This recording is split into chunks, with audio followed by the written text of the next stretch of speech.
is man's greatest tool in understanding how the world works. But does it lead us to truth? German philosopher Friedrich Nietzsche was an avid science enthusiast. But he also recognized that even science has its limitations. See, science touts the ability to explain the world when, according to Nietzsche, it can only describe it. For example, science might attempt to explain why fire burns by saying it's an exothermic combination of a combustible material with oxygen. That certainly describes how fire burns, but it doesn't quite address why.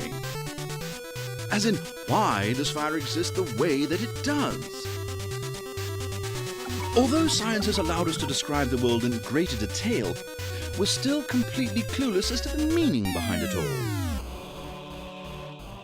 As the philosopher who famously said, "God is dead," it's obvious that he isn't criticizing science in favor of religion. But he recognizes this dilemma. Religion attempts to answer the question of meaning, but the achievements of science have cast doubt on such beliefs.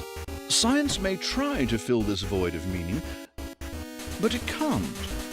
Because as Nietzsche said, science has no consideration for ultimate purposes. Problem for Nietzsche is, most people don't recognize this limitation and instead worship science as a kind of new religion, an objective value for a godless age.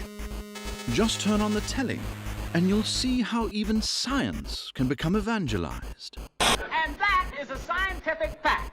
Because the Bible says so. Proven by real science. It is God's will.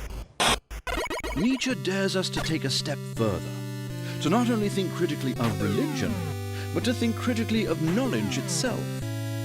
For worshipping knowledge for knowledge's sake can lead to dire consequences.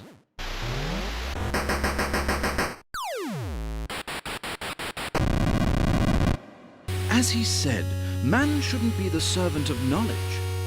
Knowledge should be the servant of man.